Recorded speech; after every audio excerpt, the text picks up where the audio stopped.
Պարոն Քոչինյան, զրույցը սկսենք մի ուրախալի լուրով, հայտնի դարձավ, որ Ադրբեջանը Հայաստանին 4 գերի է վերադարձրել, ինչի հետ է կապում այս գործընթացը։ Ինչքանով որ ես եմ հասկանում, խոսակցությունը նոր չէր, բավականին տևական ժամանակ է կար այս զարգացումը, կար այս գաղափարը, որ առնվազն մի խումբ ռազմագերներ պետք է վերադառնան Հայաստան։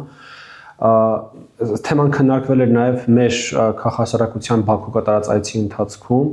եւ մեզ հավաստիացրել են, որ առաջիկայում լավ նորություններ կլինեն եւ փառքաստուտ լավ նորությունները եղան։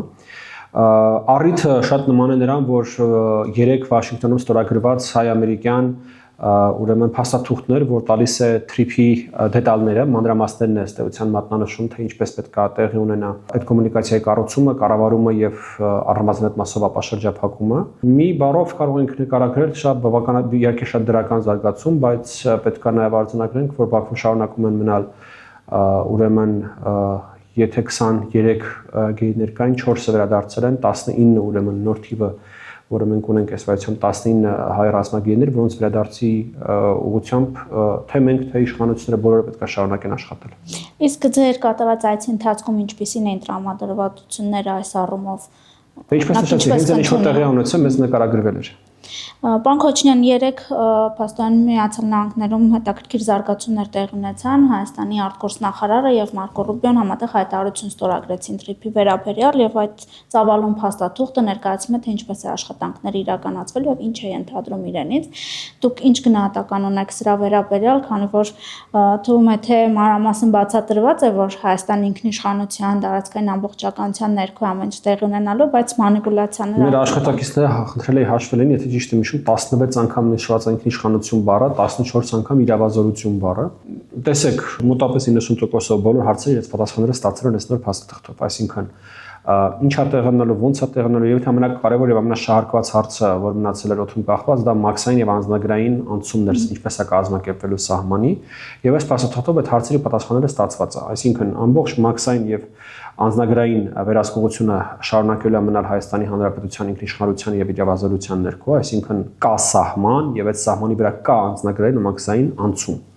Տեխնիկապես դա իրականացվելու է մի գաղափարով, որի մասին մենք բազմիցս ենք խոսել, դա front-end, back-end գաղափարն է, այսինքն այսպես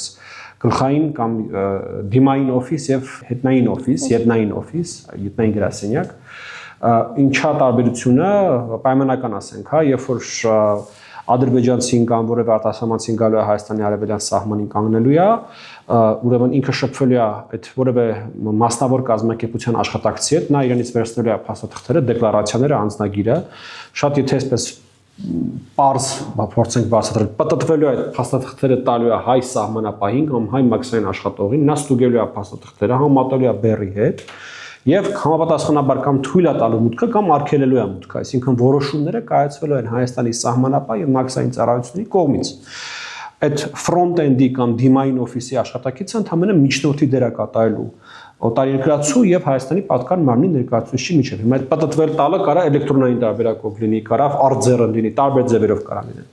Նաեւ շատ կարեւոր է փաստաթղթում հստակ նշված է, որ Հայաստանի պատկան մարմինների ծառայությունների ներկայացուցիչները լինելու են ֆիզիկապես այդ անցման կետերում։ Սա էլ է բավականին այսպես մտավախություններ եւ չարաշահումներ, հա, բացառում։ Շատ կարևոր է նաեւ դրույթը համաձայն որի բոլոր կարգավորումները, որոնք որ ունեն այսպես յուրահատկություններ, հա, Միացյալ Նահանգների մասնաբաժինը, այս երրորդ կողմի արկայությունը, դրանք բոլորը ժամանակավոր լուծումներ են։ Սա բավականին կարևոր արձանագրում է, որ ժամանակավոր լուծումները օգտագործվելու են, կիրառվելու են ըստ էության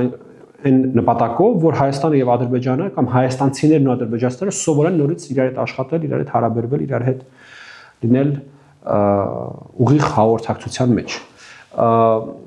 Ես տեսա, որ բավականին շահարկումներ արդեն իսկ կան կապված մասնաբաժինների հետ, 74% ամերիկյան կողմին եւ 26% հայկական կողմին։ Մի քանի պատճառ էստեղ կա։ Առաջինը դա հենց բուն ֆինանսական մասնակցությունն է, այսինքն Միացյալ Նահանգները շատ ավելի մեծ ֆինանսական ներդրում են իրականացնում պրոյեկտի մեջ։ Առաջին փաթեթը մենք արդեն իսկ տեսել ենք, դա $150 միլիոն փաթեթն է, մի փոքր ավելի քիչ, բայց իմ պատկերացմամբ խոսքը գնում է մոտավորապես 400 միլիոնից կես միլիարդ ներդրման մասին, միանավակ միայն TRIP-ի մեջ։ Սա առաջին շերտն է կամ առաջին հատվածն է խոսակցության։ Երկրորդը պետք է ձեր հետ ֆիքսենք, որ Միացյալ Նահանգների մասնակցությունն էր այս պրոյեկտին, որ պրոյեկտը դարձրեց հնարավոր։ Եթե այդ պրոյեկտը լիներ հնարավոր առանց Միացյալ Նահանգների, մենք սրա շուրջ կգայինք համաձայնության ոչ թե Վաշինգտոնում, այլ կգայինք համաձայնության դեռևս Աբու Դաբիում հունիսին։ Ըստ էության հունիսյան Աբու Դաբի հանդիպման ժամանակ միակ թեման, որի շուրջ համաձայնության կողմերը չէին կարողացել գային, դա հենց կոմունիկացիաների հարցն էր։ Եվ կոմունիկացիաների հարցի ամերիկյան առաջարկը ընդունել եղավ երկու կողմերի համար ու իրականություն դարձավ։ Եվ այս առումով անհնար էր պատկերացնել որևէ այլ տիպի մասնակցություն։ Սրանով հանդերձ սա արտակարգ տարբերվում է նրանից, ինչ որ մենք ունեինք կամ այն առաջարկը, որը մենք ստանում էինք ռուսական կողմից, կամ այն պահանջը, ավելի ճիշտ կլինի ձևակերպել, որը մենք ստանում էինք ռուսական կողմից։ Ես տեսնում եմ որոշ անբարեխիղճ օգտատերեր սկսել են ասել, բայց ո՞րն է տարբերությունը ռուսական առաջարկից։ Ռուսական առաջարկությունից կամ ռուսական պահանջից տարբերությունը ահռելի է։ Նախ որևէ պատի շինարարություն, որևէ էքստերիտորիալ միջանցքի կայացում այնտեղ տեղի չի ունենում։ Ես ուզում եմ բոլորին հիշեցնել, որ ռուսները մեզանից ըստ էության հողհատկացումներ էին պահանջում հայ-իրանական սահմանից 1 կիլոմետր խորության վրա, որպեսզի այնտեղ պատ կառուցեին Նախիջևանից մինչև Ադրբեջան, եւ այդ ներսի հատվածը ըստ էության դառնալու է դասական էքստերիտորիալ միջանց, դա դասական գորշ գոտի էր դառնալու։ Էլ չասած նրանից, որ այնտեղ ոչ մաքսային, ոչ ազնագրային վերահսկողություն Հայաստանի իրավազորության ներքո չէր լինելու։ Այնպես որ նա դասական էքստերիտորիալ միջանցք էր, սա միջանցք չէ։ Այո, այս ճանապարհը ունի որոշակի առավելություններ, որոնք տրվում են Ադրբեջանին, եւ անգամ այս փաստաթղթի մեջ նշվում է, որ դրա դիմաց Հայաստանը պետք է ստանա ուրեմն փոխադարձ առավելություններ միջպետական ու ներպետական առևտրի ու տրանսպորտի մեջ։ Հիմա հարցում եմ, բա որ չստանա, այս կոմունիկացիան էլ տեղ չի գտնի, որովհետև եւ մայր փաստաթղթով, օգոստոսի 8-ի փաստաթղթով եւ այս փաստաթղթով հստակ գրված է, որ սա իրականություն է դառնում այն պայմանով, որ Հայաստանը դրա դիմաց ստանում է նրանք։ Իսկ որն են նրանք։ 3 բան պետք է հետաքրքրի Հայաստանի Հանրապետությանը։ Առաջինը դա Նախիջևանի միջով մեր կոմունիկացիաներն են Իրանի հետ եւ Հայաստանի տարածքի հետ, այսինքն Մեղրիի հետ, որտեղ դուք տեղյակ եք, որ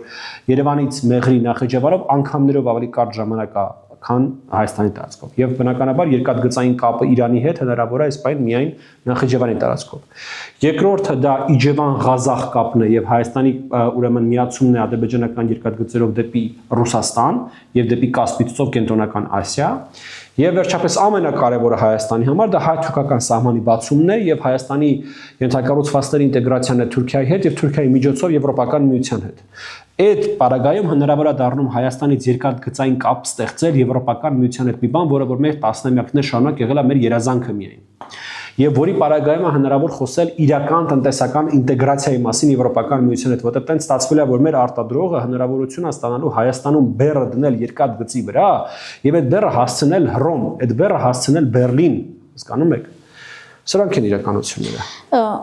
Դուք նշեցիք ձեր աշխատակիցները հաշվել են քանի անգամ եւ դուք եւ այլ փորձագետներ բազմիցս նշել եք, որ սա միջանցք չէ, բայց այդ շահարկումները Հայաստանում որ կան ընդդիմության կողմից ինչ նպատակ են հետապնդում վիժեցնել այս գործընթացը, ամեն դեպքում հասնել նրան, որ սա ռուսական միջնորդությամբ տեղի ունենա, ինչ այսպես մոտիվներ եք տեսնում այդ շահարկումներում։ Ռուսերեն լեզվում կա մի հատ այսպես դարձույթ, որը եթե հայերեն թարգմանենք, եթե անգամ չկարնամ ուտեմ, գոնե կկծեմ, որ դու չուտես։ Այ մոտապես սա է, այսինքն այնտեղ, որտեղ իրանք չեն կարողանում սա իրենցով անել, գոնե վնասեն, գոնե որևէ կերպ չացնեն, գոնե որևէ կերպ վատություն անեն, հասկանում եք, դա բավականին ընդունված է, այսպես ասենք, քաղաքական մոտեցում է հատկապես Ռուսաստանի կողմից եւ այն մարդիկ, ովքեր որ կամա թե ակամա իրենց ցանկության թե իրենց ցանկության հակառակ դարձել են Ռուսաստանի ազդեցության գործակալները այս երկրում, որում են հենց այդ քաղաքական գիծը։ Պարոն Քոչինյան, այս փաստաթուղթը իրավական ուժ չի ենթադրում իրենից կարծես։ Կուզեի նաև սրա մասին հարցնել, որովհետև հաջորդ շարքումը սրա մասին է, որ մենք ինչպես կարող ենք օրինակ պարտադրել, որ այդ բոլոր դրույթները, որոնք որտեղ են գտել այս փաստաթղթում, օրինակ իրականություն դառնան, եթե չունի իրավական հիմք։ Ես մի քիչ չեմ հասկանում ինչ նշանակում փաստաթղթը չունի իրավական, թե փաստաթղթի տակ ստորագրել են Հայաստանի արտգործնախարարն ու Միացյալ Նահանգների պետքարտուղարը։ Սա ենթադրում է ինչ-որ պարտավորություն։ Չեն հավաքվել ինչ-որ տենց իրանք իրանց ընտանիքներից եւ երեկոյան պլաններից խոսան, հավաքվել են միջպետական հարաբերություններից խոսան եւ ստորագրել են փաստաթղթի, չի նշանակում իրավական ուժ չունի։ Դա մոտապես նույն խոսակցությունն է, ես հիշում եմ էլի որոշ անբարեխիղճ օգտատերեր որ խոսում էին թե խաղաղության համաձայնագիրը դա խաղաղության պայմանագիրը չի դրանց մեջ կա իրավական պայմանավորություն այդ մարդկանց ցույց տվեցին որ դա մեղմ ասած անգրագիտություն է այդպես բաներ խոսելը Ես կարծում եմ այստեղ Ինչքանով մենք կարող ենք նաև վստահություն ունենալ որ Ադրբեջանը մինչև վերջ կարող է գնալ օրինակ հետ չկանգնել այս որոշումից պայմանավորվածություններից Ես հիշում եմ նախ ընդհանրապես այդ վստահություն բառը միջազգային հարաբերություններում NRS օրեր ես կարծում եմ անտեղի բառ է ինքը ընդհանրապես կիրառելի բառ չի բայց ես հիշում եմ ձեր մեր հայ գործընկերը լրագրող նկատի ունեմ հենց ստորագրման ժամանակ օգոստոսի 8-ին Վաշինգտոնում Ադրբեջանի նախագահին հարց տվեց այդ նույն հարցը տվեց ինչ որ դուք եք տալիս թե ինչքանով վստահ ենք որ դուք բան եք անում դե դրան էլ Ադրբեջանի նախագահը ժամանակ հիշում եք ինչ պատասխանեց բայ եկել ենք հասել ենք այս տիպ 1 մայրաքաղաք տիպ 1 գրասենյակ այս մեծ մարդու մոտ այս փաստաթուղթը ստորագրենք ու հետո չիրականացնենք հիմա այսքան բան անում ենք ու հետո չիրականացնենք եթե Ադրբեջանը ուզենար չիրականացնել հնա չէր գա հնա չէր ստորագրի այդ ամեն ինչը Եվ նորից մենք մեր երաշխիքը ունենք, եթե Ադրբեջանը մեր փոխադարձ առավելությունները չի ապահովում, մեր սիրահես ճանապարհները ինքը չի ստանում։ Չի մասին է խոսքը։ Այսինքն մեծ հաշվով Ադրբեջանի նախնական տրամադրվածությունը ինչ որ կար Հայաստանից ստանալու իրան չհաջողվեց, որովհետև սահմանապահների մասով նաև խոսեցիք, հիշում եք Ալիևը հայտարարում էր, որ չի լինելու այդպիսի բան, մեր վարորդները հայ սահմանապահների երես չեն տեսնելու։ Հիմա կարծես նաև այդ հարցում ինչ որ փոփոխություն տեղի ունեցել։ Այսինքն նախնական իր ցանկությունը կարծես չկատարվեց։ Ես չգիտեմ իր ցանկությունների վերաբերյալ, ես գիտեմ, որ Հայաստանի Հանրապետության դիրքորոշումը եղել է այն, որ կա Հայաստանի Հանրապետության սահման եւ այդ սահմանը ենթադրում է որոշակի պրոցեդուրա անցման եւ դրա մասին Հայաստանը պարբերաբար էր ասում ու դա էր ըստեյության են ձախողման կետը, որի պատճառով ռուսների մոտ չստացվեց իրականացնել ինչ որ իրենք ուզում էին իրականացնել դա իրականությունն է իդեպ մի շատ կարևոր նորից շահարկում որ անում են դա այն է որ հա միջանց չտվեցինք բայց ինչ գնով Ղարաբաղի գնով Դա նույնպես ես կարծում եմ մեծագույն կեղծիք է, որովհետև Ղարաբաղը չկործանվեց եւ անկում չապրեց ընդհանրապես նրա պատճառով, որ մենք որոշել ենք, որ միջանց չենք տալու Հայաստանի տարածքում, նախ եւ առաջ Ղարաբաղը անկում էր ապրելու, ինչպես հետո հայաց մենք տեսնում ենք այն աշխարհակահական գործընթացները, որոնք որ ծավալվեցին, ցանկացած պարագայում Հայաստանի տարածքում կլիներ միջանց թե չէր լինի, եւ երկրորդը Ղարաբաղը անկում ապրեց տասնամյակներ շարունակ Հայաստանում ընդունված եւ Ղարաբաղում ընդունված սխալ քաղաքական որոշումների արդյունքում, այլ ոչ թե նրա պատճառով, որ Հայաստանը չէր ուզում իր տարածքում միջանցք տար։ Մեծագույն հանցագործություն է նման բան պնդել ուղղակի։ Դե հիմա օրինակ դա տարբեր շերտեր ունի այդ բնդումները, հիմա ինչ գործարք որ Ադրբեջանի հետ լինում է, ինչ պայմանավորվածություն որ ձեռք է բերվում, վառելիքի օրինակ Եռաբլուրի հաշվին է լինում, օրինակ այս շարունակվելու է։ Դա էլ գիտեք ինչի է նման, որ էլի որոշ անբարեխիղճ մարդիկ փորձում են ձեռք տաքացնել այդ մարդկանց արյան վրա, փորձում են քաղաքական կապիտալ ձեռք բերել այդ մարդկանց արյան վրա, դա ավելի նողկալի զբաղմունք քան իրենց արածը դժվար է պատկերացնել։ Իրանք ինչ են առաջարկում։ Եռաբլուրում ընկած մեր հայրենակիցների հիշատակը հիշելու լավագույն ձևը նոր պատերազմն է եւ նոր արյունն է, նոր զոհերն են լինելու այդ մարդկանց հիշատակը։ Այդ մարդկանց հիշատակը Հայաստանի անկախությունն է, Հայաստանի հարատևությունն է եւ այս պետության բարեկեցությունն ու հարատևությունն է։ Դա է լավագույն հիշատակը հանուն հայրենիքի ընկած մեր հայրենակիցների, ոչ թե նոր արյունն ու նոր վիշտը։ Եվ նորից եմ ուզում կրկնել, այդ թեման դարձնել սեփական քաղաքական մանիպուլյացիաների առարկա, ինչպես օրինակ եկեղեցին դարձնել սեփական քաղաքական մանիպուլյացիաների առարկա, բարբերաբար անգամ այդ մարդիկ կապացում են, որոնք ուղղակի ոչ մի սրբություն չունեն։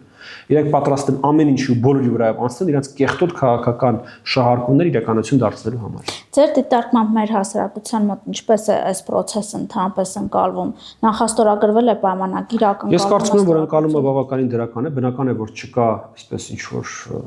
չգիտեմ, սալյուտներ եւ մեծ ողջավորություն, որովհետեւ ի վերջո խաղաղություն եկել, բայց խաղաղություն եկել է Հայաստանի պարտության ճանապարհով, կործանվել է Ղարաբաղը, բայց նրան զուգահեռ կա նաև լրելիային աջակցություն խաղաղության process-ին, որովհետև մարդիկ եւ հավաքական հասարակությունը իմաստուն եւ հասկանում է թե այլ ընտրանքները ինչ են ենթադրում։ Ենթադրել սպասելի է, այսինքն մինչև ընտրությունները ինչ որ նոր քայլեր կլինեն հայ-թուրքական նաև։ Ես կարծում եմ, որ մինչև ընտրությունները եւ հայ-ադրբեջանական եւ հայ-թուրքական կարգավորման գործընթացները մենք դեռ ականատես կլինենք նոր զարգացումների։ Օրինակ ինչ ձեր դիտարկում Թուրքիայի մասով։ Ես Ադրբեջանի մասով ես չեմ բացառում խաղաղության համաձայնագրի ստորագրումը մինչև ընտրությունները պայմանով որ դրա ռատիֆիկացիան կլինի ավելի ուշ Եվ ես չեմ բացառում նաև առնվազն ձեռքբերված պայմանավորվածությունները, որոնք կան Հայաստանի եւ Թուրքիայի միջև, սահմանը երրորդ երկրների քաղաքացիների եւ դիվանագիտական անձնագրի կրողների համար բացելու վերաբերյալ, որ իրականություն կդառնա։ Իսկ այն որ պայմանավորում եք, որ միջև ընտրությունները պայմանավորված է, այսինքն այդ կարծիքը նրանով, որ այս իշխանությունների օրոք տեղի ունենա, այսինքն ինչ որ մտավախություններ կան, որ օրինակ պրոռուսական ուժերը եթե կան։ Ոչ, ես կարծում եմ, որ կա որոշակի դրական մոմենտում, կա որոշակի դրական process, մանավանդ որ trip-ը տեղից շարժվում է եւ նաեւ կարծում եմ, որ ամենանահավականությամբ մենք առաջիկայում կտեսնենք նաեւ շինարարության հիմնարկեքը, դա իր բնական ազդեցությունը պետք է ունենա նաեւ մնացած process-ների վրա։ Եվ Իրանի մասով էզում հարցնել, քանի որ դեսպանում ինչ-որ մտահոգություններ էր հնչեցրել այսօր Հայաստանի մասով, հայտարարություններ, որ Հայաստանը հնարավոր ինչ-որ կենտրոն դառնա Իրանի դեմ գործողությունների համար, այսպես ձեր կարծիքով ամեն դեպքում Իրանի հետ trip-ի մասով մենք խնդիրներ կունենանք։ Ես բացառում եմ, որ Հայաստանը կարա Իրանի դեմ որոշակի գործողությունների կենտրոն դառնա եւ նման մտքեր արտահայտողներին խորհուրդ կտամ հենց Իրանի ներսում փորձեն գտնել այնպիսի կենտրոններ, որոնք որ Իրանի դեմ գործողությունների կենտրոններ են։ Այսինքն Իրանի հետ ինչ-որ խնդիր մենք չենք ունենա այս ճանապարհի կառուցման ընթացքում։ Ես չեմ տեսնում որևէ պատճառ, թե ինչու պետք է մենք խնդիր ունենանք, եթե իրանական կողմը ունի մտահոգություններ, իրենք կարող են այդ մտահոգությունները բարձրացնել հայկական կողմի մոտ եւ ստանալ դրանց արձագանքն ու երաշխիքները։